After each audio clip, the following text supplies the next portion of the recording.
Yeah, that's right.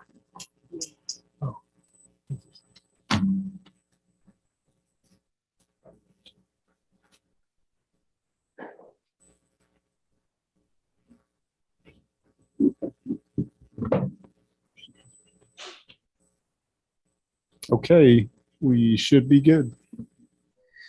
All right, let's call the budget meeting number 2 to order. Just that one. Okay, David, since I've got the sheet here, I'll just go ahead and read a couple of these things out. I'll call roll call. Chairman McDaniel, Yes. Vice Chair Ayers, Here. Supervisor Day, Here. Supervisor Lewis, Present. Supervisor Lyons. Here. Okay. If there's an invocation, you may give it now, or you may go straight to the Pledge of Allegiance.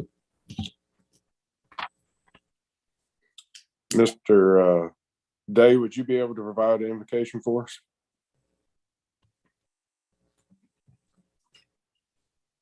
Our Heavenly Father, we thank you for this day. Be with us as we move through, go over our county budget. Lord, guide and direct us and forgive us of our many sins. Amen. Pledge allegiance to the flag of the United States of America and to the republic for which it stands, one nation, under God, indivisible, with liberty and justice for all.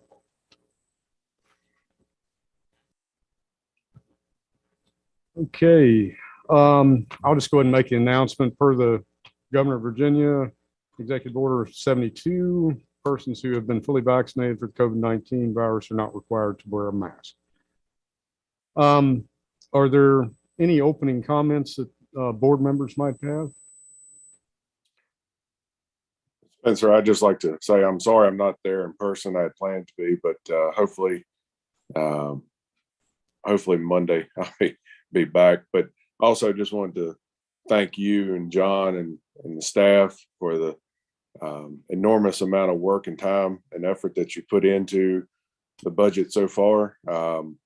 Everything that I think we'll discuss tonight is very preliminary, in that there are still a lot of unknowns that we're working through, but given the staffing situation and the timing of such, I'm very appreciative of your efforts and John's efforts to help us. And we'll get through this. It's just going to be a little painful this year. Thank you. Appreciate that. And I'd also like to thank John Montoro with VML VACO. I was just before the meeting talking to a board member or two and explaining how appreciative I am for all his help and experience and guidance in this. So I think we're making a pretty good team. We're just pulling it together the best we can. With that, next thing on the agenda is really the only thing on the agenda, presentation of the FY23 draft budget. And again, this is very preliminary. Finance Committee has met several times.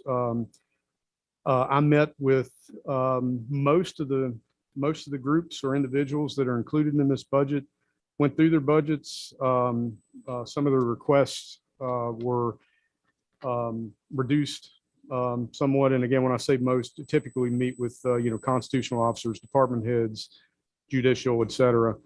And then other ones, whatever resulted from those meetings, we brought back to the Finance Committee, reviewed that with the Finance Committee. The columns in your budget, they say Finance Committee recommendation. That's may not actually be the Finance Committee recommendation. That's just our standard budget column after the Finance Committee reviewed it. But the Finance Committee is still working on this. And I would like to stress that as we go through this process, if any board member has something you'd like to look at more closely, you have the detail in your budget binders. We'll try to keep those up to date. And if you have something that you'd like to address, you can certainly address it with members of the Finance Committee, which are Chairman McDaniel and Supervisor Lewis. With that, John has given us a sheet that is just kind of a where we are right now. And what we're going to do is John's going to go through that sheet. I'll have a few comments. Certainly welcome any comments from members of the finance committee, as we go through this, I'm sure you have some or any questions by the board, but then we'll go through the budget itself and not line by line, but by, departmentally. And I will have some comments with most of those departments. Okay, well, thank you. See if I can share my screen here.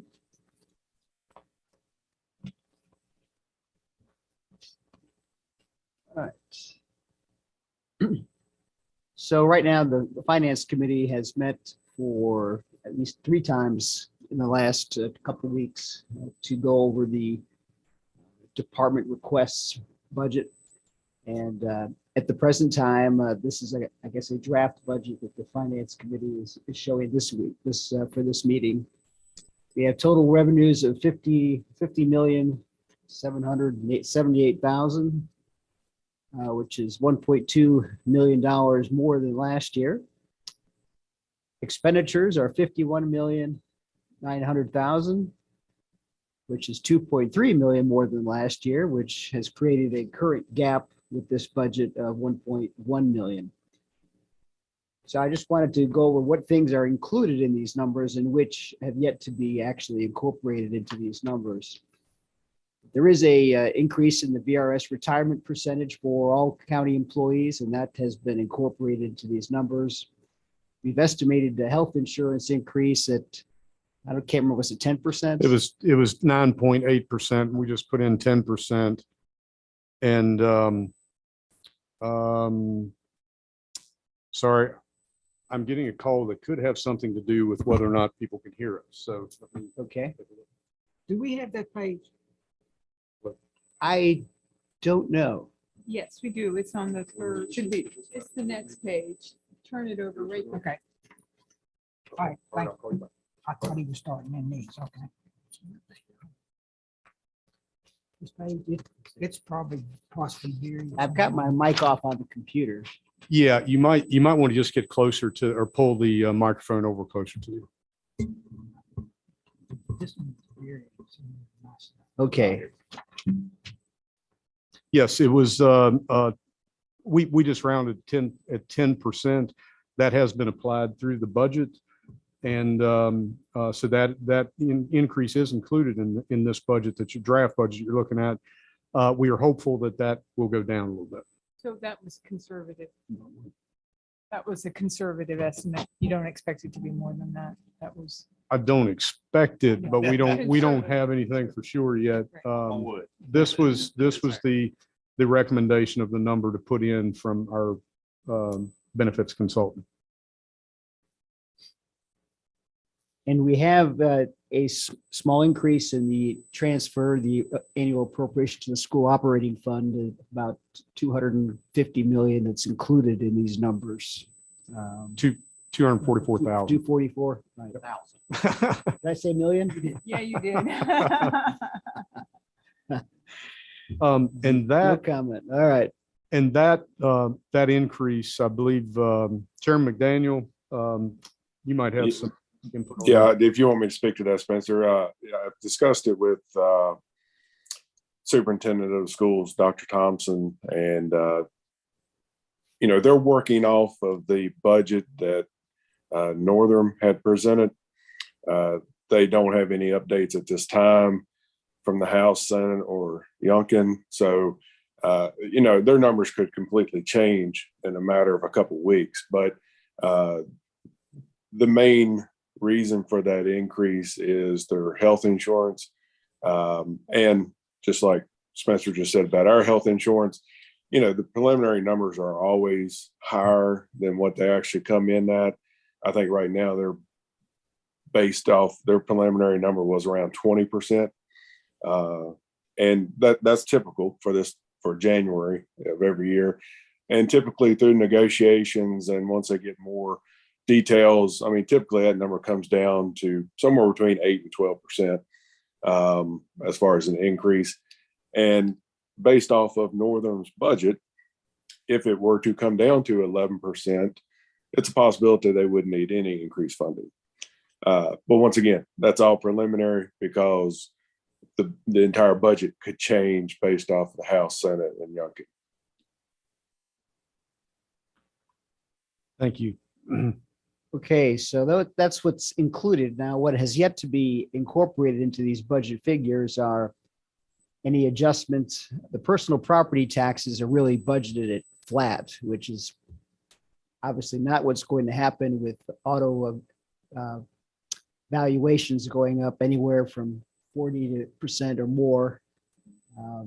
So we're going to have to do something with that rate. We are working with the Commissioner of Revenue Yes. to develop some scenarios that will running through the Finance Committee and then ultimately back to the Board of Supervisors. But we are working on that as we are with cigarette tax.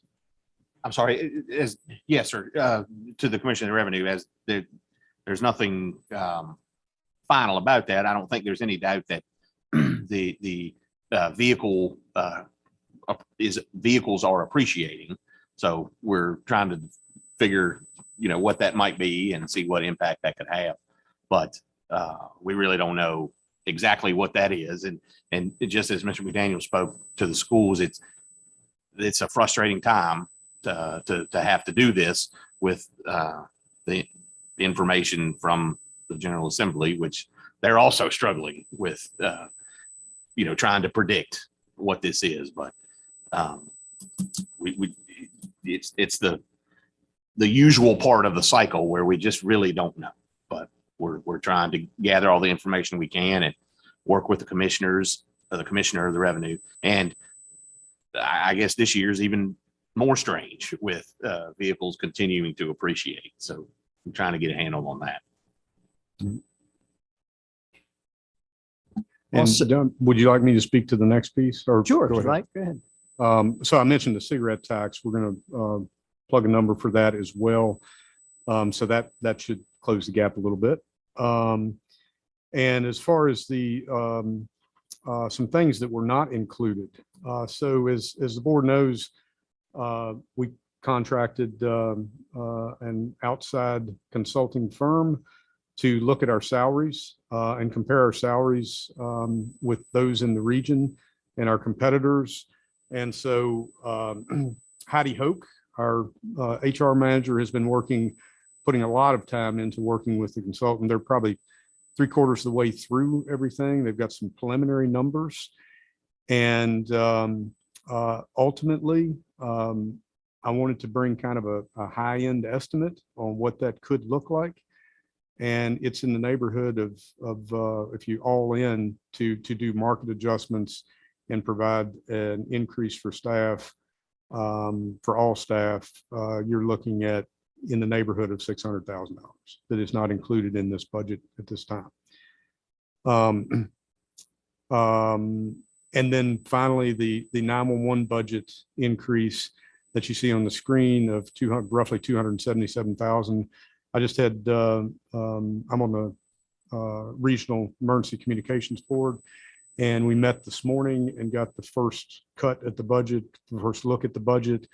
And the portion to the county was up 277,000. Part of that is something we knew was coming. We're in the first full year. We'll be going into the first full year of radio system maintenance. We had a radio system maintenance. We installed the system.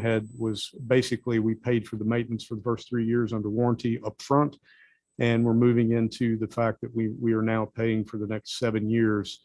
And of course, beyond that, whatever we end up doing, that's a big piece of that increase. Can I ask a question there? Is that for 7 years or will it be 200? No, this is every annual. Okay.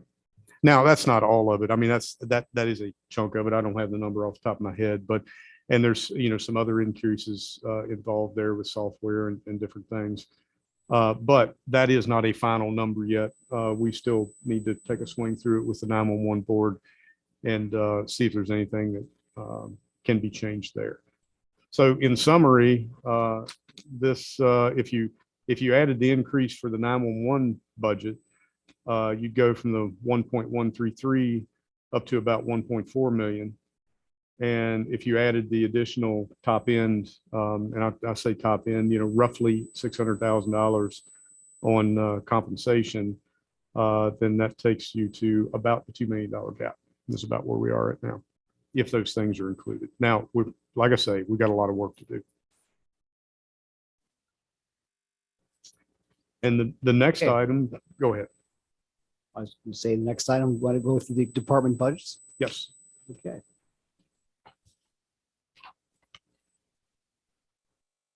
Okay, so columns, we just had the actual from the last full fiscal year, 2021. We've got this year's budget, this year's actual through 6 months, and then the draft FY23 budget, the difference between that and the FY22 budget and the percentage difference. So for the Board of Supervisors expense, pretty flat compared to last year. As I go through this, any of the larger variances, Spencer will chime in with some comments of what makes those. A lot of I've the, actually got a comment on almost everything. Most of them brief. I may just turn it over to him, but in general, I mentioned the hospitalization. Hospitalization, we've estimated a 10% increase. And I think it was a 1% increase in the rate for VRS. So a lot of these small variances are just due to that increase over the fringe benefit costs. Okay. Now, is that BRS rate set or is that just projected? I'm pretty sure it's set. The last few bills I looked at had it remaining the same, but Well, unless I missed something. It's. I've heard it from several people. They seem to think it was set, but I'm not 100% sure. Everything that I've seen, it was set. And of course, everybody gets their own rate, and we were provided a rate from VRS to budget, and that's what we use. Now, if it goes down, I'll take anything we can get. Okay, so general administration and financial includes the county administrator, attorney, IT department, HR, all the administrative ends, as well as the commissioner and treasurer. And the overall increase about $11,000. And I don't know, Spencer, do you want to make a comment on the reassessment? Is that Sure. I've got a few comments here. Of course, the county administrator and county attorney and supervisor of accounts and director of fiscal services. Those are all, really the only change, the only substantive change on those is VRS and health. I will note that Ms. Huffman, county attorney, she had asked for, because we'd been using some legal services, external legal services, she'd asked for an additional 20,000 in this budget. She and I discussed and we went ahead and reduced that additional ask with the understanding that if we need external legal services for something, we're going to have to fund it. But we don't know what that would be. So just want to make sure that is known. As far as the IT department, that's mainly, the increase is mainly in addition to all the VRS and health contractual services and for additional liability insurance for cybersecurity. Human resources, that the majority of that increase or in addition to VRS and health was for a previously approved in the current year salary adjustment in that department. Reassessment, we're in the second year of the reassessment. This is the planned expenditure. It's just down 89,000. And anything else of note? The Commissioner of the Revenues is up. Part of that, in addition, and I'll quit saying in addition to VRS, just assume addition to VRS and health. But part of that increase, Commissioner has asked for an increase based on his additional duties. I think he noted he never asked for an increase before. He's got additional duties with the cigarette tax and some other duties coming out of that office. The Treasurer's Department, Treasurer's is up somewhat considerably there, and the request for pay increase of 5,000 each for her deputies in there. And also a new position at about $29,000 or $30,000 in that department. And that's all I have for general admin and financial.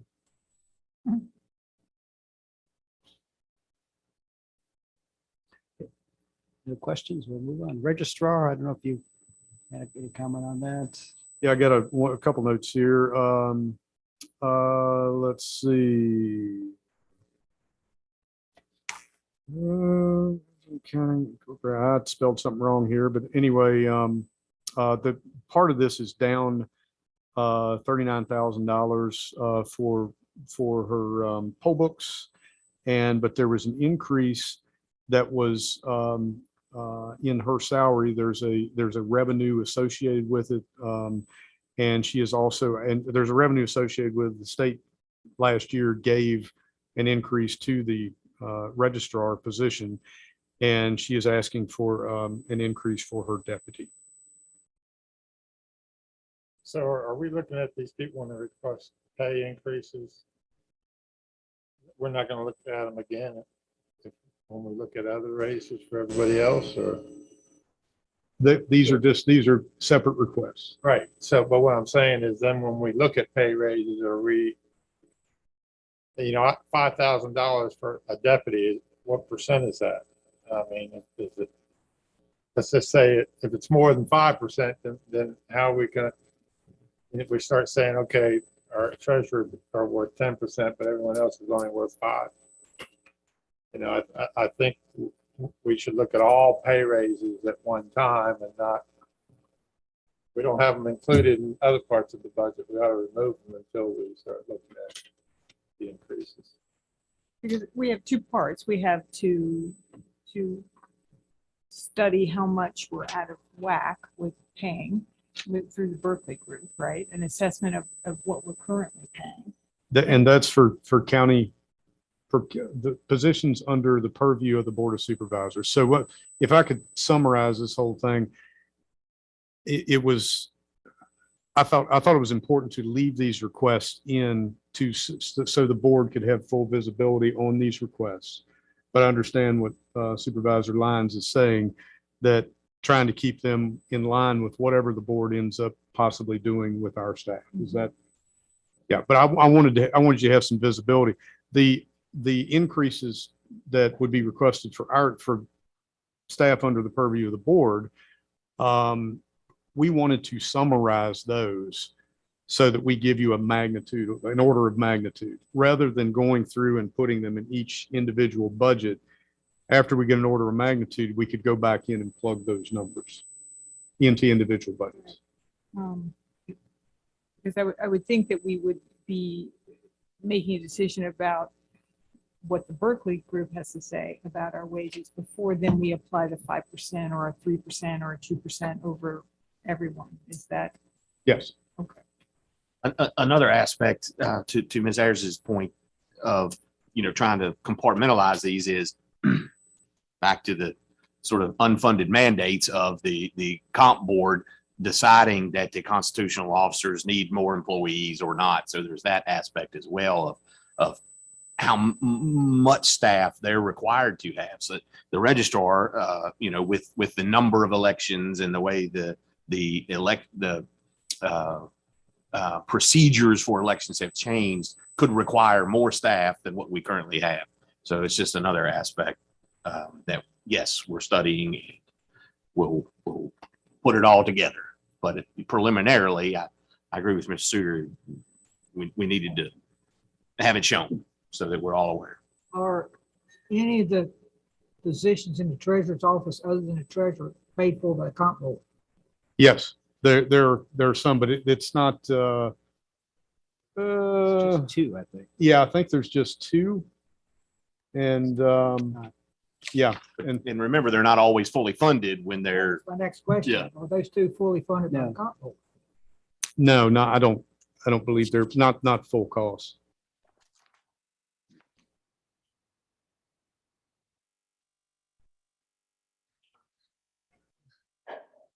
Okay.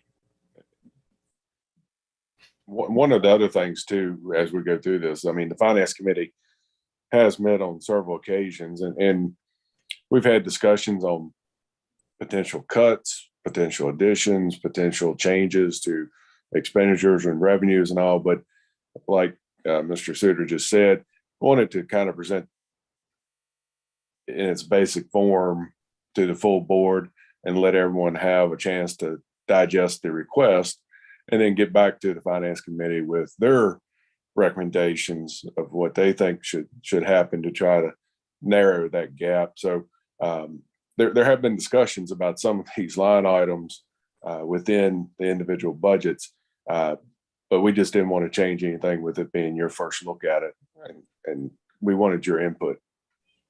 And that goes back to my initial comments about, it says finance committee recommendation. The recommendation is some of this stuff. I mean, finance committee did change a few things, but in the bigger items such as Very minor. consideration of requested raises, and you'll see some more in throughout here, that they wanted the full board to be able to take a look at those. And coming up, hold on. Judicial Administration, you'll see some here in a second. Moving on to judicial administration. Okay. Courts, the clerk of the circuit court and the Commonwealth attorney, as well as security for the courts. Yeah, the clerk's office, in addition to the standard PRS and health, one of the bigger ones in there was a $16,000 grant that increased that budget, and that was associated with a revenue. So there's some money on the revenue side that's offsetting that. Circuit Court is asking for a small increase for the administrative position there. General District Court, General District and Juvenile Relations Court, they are both requesting, and especially General District Court, I think this is the third year that they have requested a salary supplement of $3,000 each for each full-time employee and 1.5 for part-time. You all have this information in your budget binders. There's some justification information in your binders about that, and it has some information on other localities that have provided for an increase, and it tells you how much is in there. And certainly, if you have any questions on that, I can point you in the right direction. But I encourage you to take a look at that. The combined court security, that the increase there you'll see, and throughout the sheriff's lines and the fire and rescue lines, as the board recalls, the board made, like a lot of localities did, a mid-year, and I say mid-year, I mean early in the fiscal year, September, provided a 10% increase for salaries across the board. So you all approved that, and so that's what you're seeing here is that increase being reflected in this new draft budget. And the other two, Commonwealth Attorney and Victim Witness Coordinator, that's mainly VRS and health increase, except for the Commonwealth Attorney. Check and see what that one is.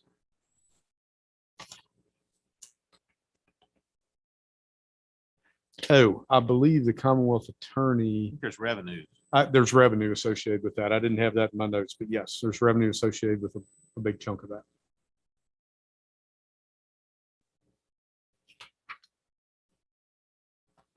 Okay.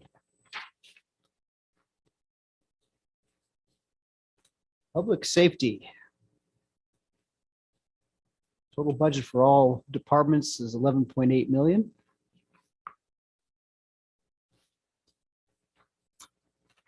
And a few things to talk about there. Do you want to go ahead and go down the list? Yeah. So obviously the sheriff's department, the site assessment grant, those are the same thing. I talked about 10-year mid-year or 10% mid-year increase. But I will point out there were decreases in other areas, or the overall budget would have been higher. Under fire and rescue, that's up again, largely to, a lot of it is 10% mid-year salary increase. Lexington, our share with Lexington, the contract with Lexington is up slightly based on the overall number. Performance-based funding is up 28,000, and we have talked about that. Perhaps $40,000 of this could come out. There's a training mannequin in there that we're looking for some grant funding for as well. But Finance Committee will take that back up as we move ahead. I do want to make sure everybody notes that you all have a pretty thick piece in your budget binders on a request from the Rockbridge Regional Fire and Rescue Association, Officers Association. There's multiple requests in there. That entire budget went through first the Public Safety Committee to provide this recommendation ultimately to the full board. There is discussion, as you're aware, of potential for some expansion in here of career staffing, and none of that's in this budget at this point.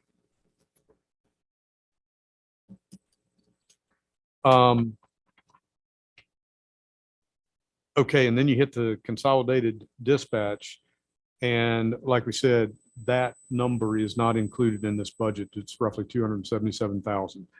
But we're gonna, like I say, we just found that out today. Correction and detention, that is the jail. That is actually down a little over 62,000. It's actually up in the operational piece for medical.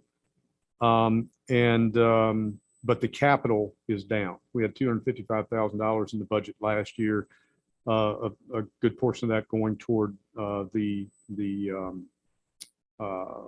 request for proposals to do a site assessment in coordination with Allegheny Regional Jail. So that is down. The capital side is down. Juvenile Probation Office, there was no change. Okay, the other institutional care, that is for the Shenandoah Valley Juvenile Center. That is up almost $73,000. I do want to point out that is a worst case scenario for this budget. We put that in because we're trying to determine if there will be if we're going to continue to stay in the federal program, which provides some beds for the feds there, and they pay very well. But it is a regional group, and that board will make the determination. I do have a voice on that board, but there are, I believe, 7 of us, I believe, on that board. Building inspection, very little change, actually down in some areas except for the standards. Same with E&S stormwater management, special enforcement. Again, that's the 10% mid-year increase. There's decreases in other areas of that budget, or would be a little higher. Other protective services includes the SPCA up $12,000, and the Line of Duty Act is up a little bit. That's a number we get from the state to plug in. And so the total increase, pretty big increase, but and for public safety, it's $639,813.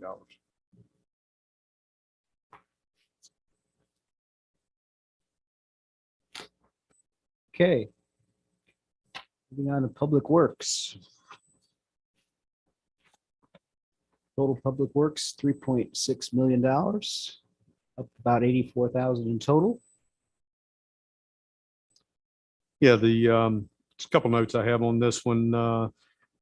The increase in road maintenance, obviously, that's kind of a misnomer. We don't maintain the roads, but that is where the street lights that we have scattered throughout various areas in the county. I'm not even sure how that ended up in the county's budget, but it is. That's up due to the increased electrical cost. And we've got about $1,000 increase in street sign maintenance, and those are just based on trends. Refuse and recycling collection, in addition to the standard increases, tipping fee estimated up 12,000, and we also put an additional 4,000 in for container purchases. Building and grounds, that's just trending down. Combined courthouse, that's VRS and health increase. Rockbridge middle property, small trend down. And fleet services, the main increases other than the standard are in gas and repairs. So there's, basically fuel and vehicle repairs and parts. And that's up 54,000. Mr. Suter, just the thought, finance thought, back to refuse and recycling there. That would be higher also, but there is some rebound in revenues for recycling. Good point. There are some revenue. Whatever it was, it sounded good. You got the point. All right. It was heading in the right direction, so we're good. Health and welfare,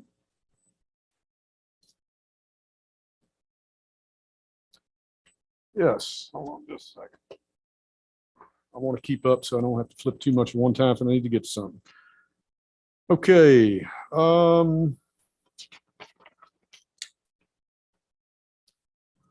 We've got some pretty big increases here. And okay, so now we're starting to get into a few of the 501c3s. So I'll just go ahead and just make a broad statement here. A lot of the 501c3s have asked to restore funding back to the original, basically FY20 level. You may recall that the board, there was a reduction in 10%. So you'll see that as you go through some of these, and I'll just hit on a few of these. Under health itself, Project Horizon has asked to be restored.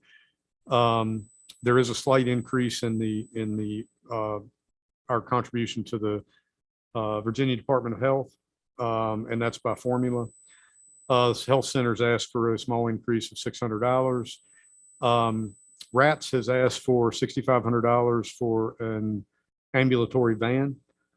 And then when we get down to mental health, the CSB is about 18,000 up, and that's formula based. And down in welfare, DSS, again, formula based. Department of Social Services, that's up 20,000, and the CSA Children's Services Act is going from up $100,000 from, I believe, from 800 to 900.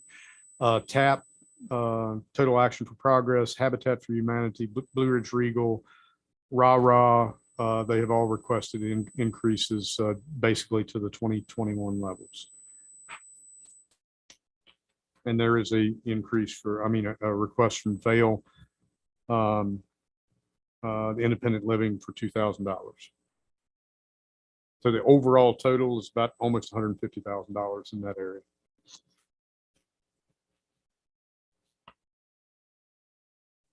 contributions for education, Yeah, that's just really just community college. Dabney plus $3,400, and that's the combination of Dabney and the contribution to Dabney S. Lancaster and the Dabney Scholarship Fund, Dabney Promise. Okay, Parks, Recreation, and Cultural. Got library, preschool program, and recreation activities. The total increase in that is 21,362, but I'll break it down just a little bit. I did receive a nice an email I was really happy to get from Raro, from Chad Coffey, and it's just right at about level for this year. Lime Kiln, of course, is at level funding. And you note that that does say $9,000, but there is $4,500 of that essentially that is anticipated revenue. And I was able to submit that grant request for $4,500 the other day. So we'll hear if we got that in June. The fair, and okay, the Y is asking for 3,250 additional. The fair and Forest Swimming and Boxerwood have all requested the pre-2021 levels of support. And the other two, Parks and Rec, was fairly level, not a whole lot of increase, and that's just the standard VRS and health. Same with the preschool program. Right now, the libraries actually show a slight decrease. I'm not 100% sure if they've included everything in there, but that's the number we've got right now. Has there been any consideration of the county getting out of the preschool business and letting the schools take care of it, especially with all the preschool initiative funding available that the county can apply for, but the schools can? I think it's been Yeah, considered. Go ahead. Well, I was just going to say, yeah, that's obviously we would like to do that. The schools struggle somewhat with space to accommodate any increase. The last I remember, they're pretty much maxed out with space. So that's the biggest hindrance to the school system. Well, David, what I also heard is that we would lose a lot of our childcare providers, correct? If they had to be folded into a school program, we would lose them at a time where we're already at a serious low of providers. So it's a ripple effect. It's just not as easy as just putting the preschool in the school system, which it should be. That's their primary focus, is to educate the child. So I agree with Mr. Lyons in that we should be looking at that, but I also agree with you in that it may just not be feasible, but that's certainly something we can continue to look at. I didn't mean that comment to be against it. I absolutely. No, I understand. I'm sorry. My understanding has always been that it allows greater flexibility for the parents and the students to have this type of program, as well as what the schools run. They're different admission availabilities to these things. So I've always felt that from my understanding that it necessarily couldn't be folded in there. It's a completely different type of program. So if we're going to have it, it allows for greater flexibility. It seems to be an annual discussion, and we are considering it, as it has been discussed in the finance committee. But at the same time, that's been my take on it from my school board days. I think also it would limit. I think with the county program, you're able to allow a more diverse skill set as far as children and their capabilities in versus what the school is, and what would I think would be the best solution would, if we could work through our economic development to bring in a provider of services to the community, would probably be a more feasible thing than the county handling or trying to turn it over to the school system. But we all know, childcare is a need within our community. So I think through economic development, that's one of the things that we should focus on as well. But I just want, there's got to be a difference between childcare and preschool. And I think that's why you got to have some controls and a curriculum and checks and balances. And I think when you take it outside the school system, I mean, we're funding a preschool program as a county. Who's responsible for it? What are their qualifications? It's not meant to be babysitting. Mm-hmm. And I'm not saying it is, but I'm just saying if you want kids to start school on an equal level, they should be receiving a similar curriculum in their preschools. And that's why they're stressing now to start preschool with 3s and 4s, and why the government's putting so much money into it, but they're not going to put it into anybody that just wants to call it a preschool. They're gonna. I 100% agree. And you're exactly right. It should be an education, which I think is what we're trying to accomplish. And then also to your other point of, there are different programs funded differently now. It's a new day. And as I said, traditionally, so this may not be traditional anymore. So but I assure you, we are discussing it as we do every year. So there may be some change. But as of now, we just kept it in there as flat. Yeah, to answer your Or flat question, concept. to answer a couple of questions there. One, ultimately, unfortunately, maybe I'm ultimately responsible for the program because the preschool director reports directly to me. I don't get to put as much time into that as I would like. It's just, I've got 11 direct reports now. So it's difficult for me to get spread pretty thin that way. But I do know that I have stressed, and I believe they stress that they coordinate with the administration at the school level and try to get their curriculum, if you will, or get their teaching their soft skills and preparing kids for kindergarten. So I do know that that we stress that. So I wish I could share more, but.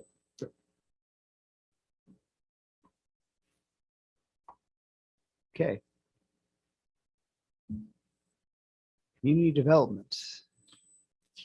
Okay. All right, community development, planning and development. That request is up $149,000, and part of that is the standards stuff that we had talked about earlier. But Mr. Sladen has been doing a fantastic job, and he is somewhat underwater with. When I say underwater, he's handling it very well, but he needs more staff, and he has requested a planner slash zoning official, and also an administrative assistant, plus the fringes associated with that, and the IT cost, et cetera. I support him in that. He's doing a tremendous amount of work. We lost one planner. We had one planner, and we lost that young man, and we've been fortunate to get another one, but we just need some additional help in that area. GIS, very little change. It actually goes down just a little bit. And rental assistance. I'm sorry, can we back up? The community development is up 314,000. No, it's actually up. Dr. Lyons, I think that's a misprint. Yeah, that's That's the what- total. Agreed. Yes, sir. Yeah, that's why I I don't was even see checking, that. looking. The total line's in there twice. That's sort of the roll up, but that. It's the roll up. Community development includes a bunch of different lines. Yeah. The planning and development is the Right, actual. that's what I was planning and just, zoning. because I was wondering why that was there like that, but. We've got a few things that we're going to clean up, and that's how it's always No, been presented. That's fine. I'm just. Saw that was a pretty big number not to talk about. Yeah, well, see, if you look at the planning and development up there, it's 151 is the total increase. Mr. Suter, on our sheets, the numbers are, the bottom line, total community development is also showing under the 80,000 line. So Yeah. it's showing in there twice. Yeah. On our papers, it's not on your document. We have here. Gotcha. So, Yeah. yes, sir. You're looking at the summary. Okay. All right, go ahead. So then rental assistance, Included twice, it would have made you. Bruce Sigler up there has been doing a great job for us. And I'll just say right now, he recently got hit with a thing from the the Commonwealth that he has to take every record that they've ever had, box them up in order with dividers and everything else, and he's got to have it done by March the 8th. And so that entire office up there is boxing. And when I say the entire office, it's he and a part-time assistant, Rhiannon. And he is requesting to increase the part-time hours from 15 to 22 hours per week, and I fully support that. Rhiannon, and I apologize, Rhiannon, but I've forgotten her last name, doing a great job. She is an inspector. She goes out and inspects to make sure that the rental homes are safe, et cetera. So that's what that is, for increasing part-time hours from 15 to 22 a week. I'm sorry, where are those documents to be sent? To the Commonwealth, they're going to box them up, and they're going to scan them. In the long term, it's short-term pain, long-term gain, because we're not going to have all the paper documents here. I think And that demand came from the Commonwealth. it did. And yeah, it was And whose budget is it in? it was an edict. It's in our budget? Yes. Yes. Thank you. Okay, economic development. A couple things I want to note on this one. It is up $137,000. Most of that is associated with Virginia Horse Center and tourism increases in the lodging tax. So there's revenues. Whenever that number goes up, it means we're doing well. But we have to report it in the expenditures.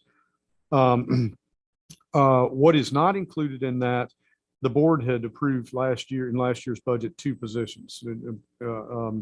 The director, which is Ms. Flint, and also another position in that budget. In speaking with Ms. Flint, she is going through the process of building, and Chairman McDaniel and Supervisor Lewis are part of a strategic plan development team that are going to be looking at economic development, where we are, where we want to go, how we want to get there. And they're in part of that discussion, they're going to be looking at whether or not to apply the money and fill that second position, or to utilize some money elsewhere, what should be done there. So now that she's in that position, taking a look at that, I want to make sure that you understand that second position that was in this year's budget is not included in her budget this year as it stands. And so that's going to depend on the outcome of the strategic development plan. Again, Spencer? Yes, sir. May I interject a little bit there? While the position is not, there is some marketing and IT products, I believe, they're in there.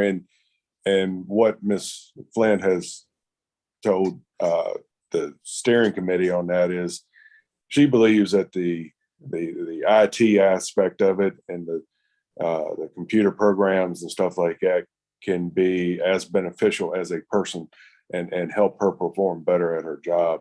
Not to say that there may not be a need down the road, but I think she is doing an outstanding job of finding other solutions, just besides saying, we need another person. So kudos to her for that. Yes. And she also, another thing I'd like to mention there, she has included some software in there that I fully support. It's to help us become more efficient in tracking businesses. First of all, existing businesses, our number one goal should be supporting existing businesses and their expansion. And then also new business prospects and marketing. And there's softwares out there that allow that to have, or make that much simpler than just trying to keep it on a notepad. But we do have Excel spreadsheets, even here. So it's not necessarily an OPAB, but Yeah. it allows not manual tracking of these things. Yeah. Well, I'm kidding. Okay. A couple other things under the economic development piece. And again, that budget, just to be clear, has got a bunch of other things, not just that department. There's other ancillary things from outside. And, a couple of those are, for example, the contribution to the Chamber of Commerce, CERCAP, and the Shenandoah Valley Partnership. CERCAP and the Chamber, they've requested again for pre-21 levels. of funding, and SVP is $1 per capita, is what they base their budget on from each member locality. Any other questions under economic development? Okay, just going down through the total community development main line. PSA up slightly, and that's a slight increase in Route 60 revenue bond. Other public utilities, no change. Natural Bridge Soil and Water Conservation District support, that's up 8,500, and that's the local portion of the state increase in full-time wages. So we don't have a whole lot of control over that. And ag and home economics, of course, that's the 4-H and extension office. The main portion of that is again, state mandated salary increases. That's a local portion of that. So that's where your total number is 314,506.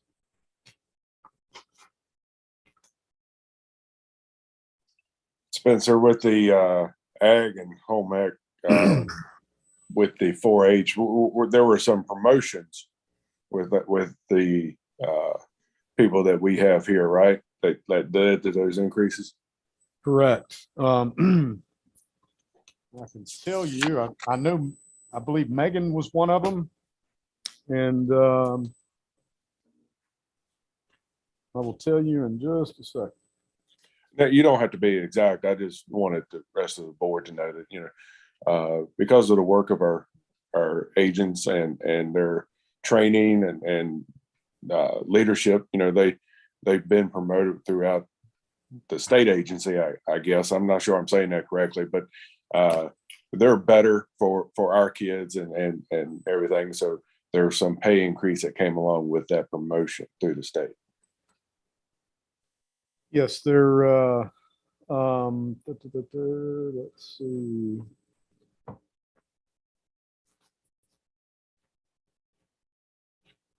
Yes, the Ms. Sheets and Ms. Wilder were promoted from associate extension agent to extension agent. And I can attest the fact they both, in my opinion, do a fantastic job. And are very engaged in the community.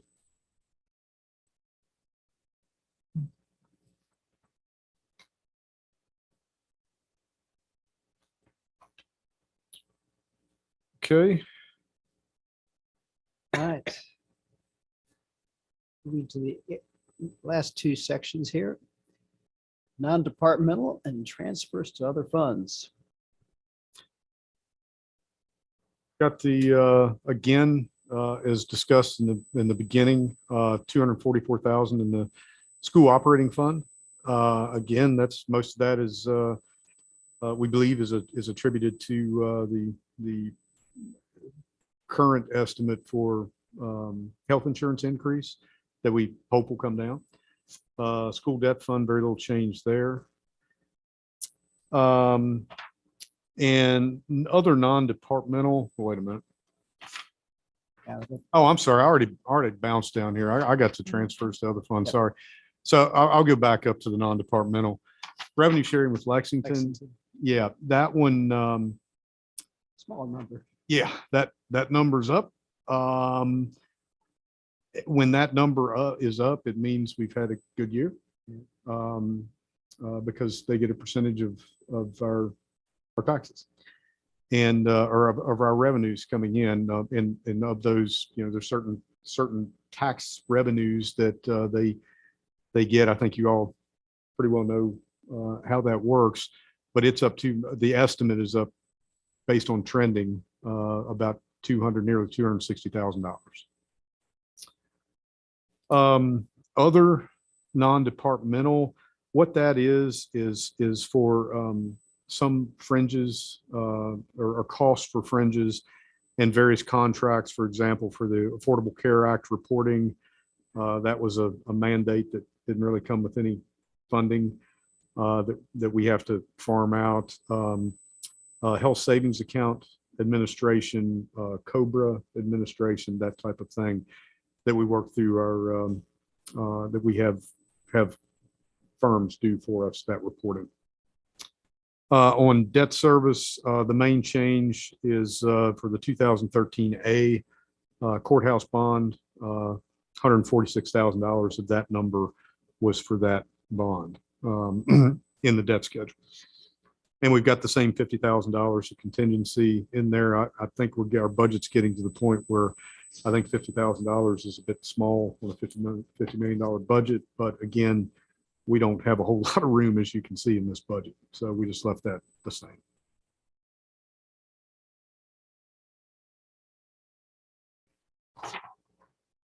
Any questions under the non-departmental?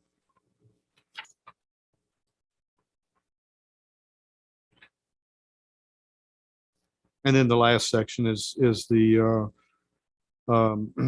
transfers. And as you can see, I'd mentioned the schools is there 244. County construction fund, that's a transfer out of the the county construction fund, that's CIP related. And also the capital projects fund, there's a little bit of transfer there. And last year, you can see we had, after the board took action, there was actually a almost $28,000 surplus that was put into county reserves. And obviously we don't have not predicting anything just yet on that. The fact that you actually take the first year of your CIP and include that in your budget is commendable. It's not common. It hasn't been in my experience, so that's very good.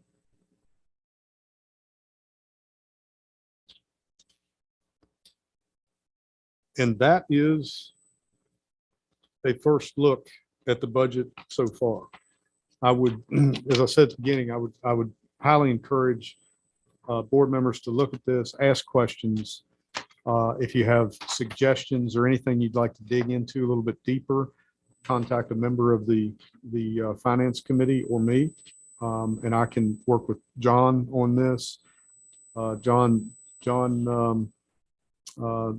the way he put it, you're stuck with me through the rest of the budget, and I look at it a whole lot differently, that he is here guiding me through the rest of the budget. And so it's a comfort to have him here.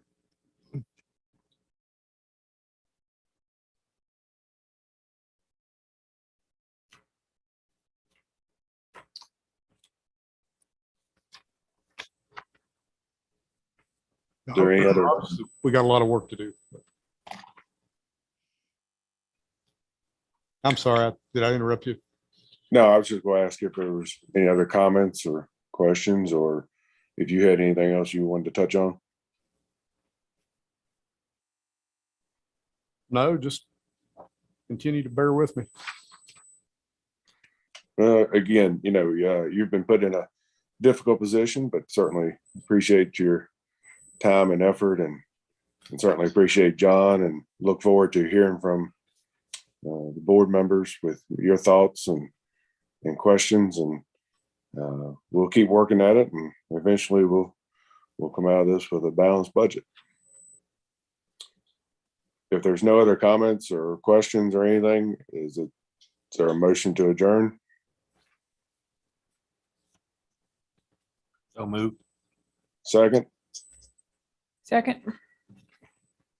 All right, Mr. Lewis, Aye. Ms. Ayers, Yes. Mr. Day, Yes. Mr. Lyons, Yes. and Chair votes yes as well. Thank you, everyone. Hope to see you on Monday.